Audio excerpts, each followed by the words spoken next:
সামনে আমাদের ঈদুল আজহা আসছে, খুবই গুরুত্বপূর্ণ একটা দিন আসছে। তো ওই দিনের কিছু গুরুত্বপূর্ণ সুন্নাহ আছে, যেগুলো যদি মানতে পারেন অনেক সওয়াব আছে। তো আমি আপনাদের সামনে সেই কথাগুলি বলছি। 1 নম্বরে খুব সকালে ঘুম থেকে উঠবো আমরা। 2 নম্বরে ফজরের নামাজ নিজেদের মসজিদে গিয়ে পড়বো। যে গ্রামের যে মহল্লা থাকে, সমাজের যে মসজিদ থাকে, ওই মসজিদে গিয়ে আমরা ফজরের নামাজ আদায় করব। এক্ষেত্রে অনেকে ভুল করে, সেটি হচ্ছে যে অনেক মানুষ সমাজ থাকে এক জায়গায়, বাড়ি করে আরেক জায়গায়, সেটা অনেক দূরে হয়ে যায়, যে কারণে মানুষ ওই মসজিদে নামাজ পড়ে। এটা আমরা করব না। যদি একটু কষ্ট হয়, আমরা পায়ে হেঁটে নিজেদের এই সমাজের মসজিদে এসে আমরা নামাজ পড়বো, এতে সওয়াব আমাদের ডাবল হবে ইনশাল্লাহ। 3 নাম্বার, ঈদের মাঠে যাওয়ার আগে মিসওয়াক করে যাব আমরা। এমনিতেই মিসওয়াক করা সুন্নাত, তো ওই দিনে মিসওয়াক করলে আরও সুন্নাতের সওয়াবটা একটু বেশি পাবেন, এর জন্য আমরা মিসওয়াক করে যাব। 4 নাম্বার, আমরা ঈদুল আজহা উপলক্ষে গোসল করব। 5 নাম্বার, আমরা সাধ্যমতো সুন্দর কাপড় পরিধান করার চেষ্টা করব। এখানে নতুন কাপড়ের কথা নাই, সুন্দর কাপড় পরিধান করব। যদি আপনার কাছে নতুন কাপড় না থাকে, পুরান কাপড় থাক, কিন্তু ওটাকে আমরা সুন্দর করে পরিষ্কার করে আয়রন করে এরপরে আমরা ওটা পরে মাঠে যাব। নতুন কাপড়ের ভরসা আমরা করব না, সুন্দর কাপড় পরে আমরা যাব।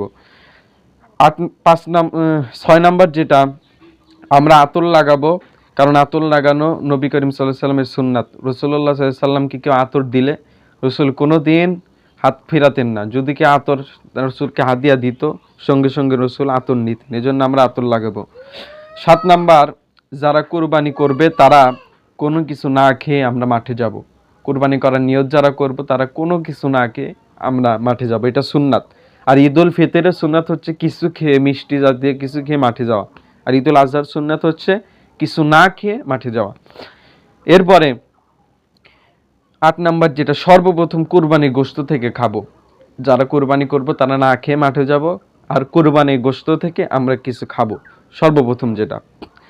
এরপরে 9 নাম্বার যেটা, ঈদের নামাজে কোনো ওজন না থাকলে আমরা ঈদের নামাজ মাঠে পড়ব। যদি কোনো বৃষ্টি বাদল কিছু না থাকে, আমরা ঈদের নামাজ কোথায় পড়ব?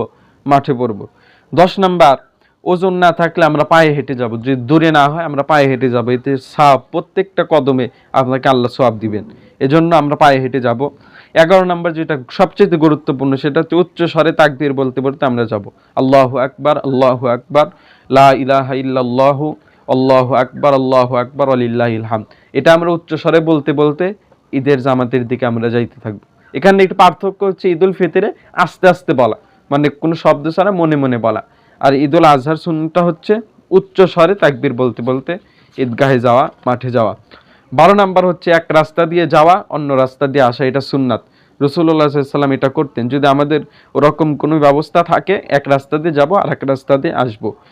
13 নাম্বার, সকাল সকাল ঈদগাহে আমরা যাব, মানে দেরি করবো না। আমরা অনেকে দেরি করে ঈদগাহে যাই, খুতবা শেষ হয়ে যায়, নামাজ শুরু হয়, ঠিক ওই সময় যায় আমরা দাঁড়াই। এটা আমরা করবো না, কারণ আমরা কোরআন হাদিসের কিছু কথা নিজেদের মধ্যে নেব, শ্রবণ করব এবং ওটা আমল করার চেষ্টা করবো। এই জন্য আমরা সকাল সকাল ঈদগাহে যাব, ইমাম সাহেবের কাছাকাছি বসবো, সে কি বলে মনোযোগ সহকারে আমলের নিয়তে শুনবো।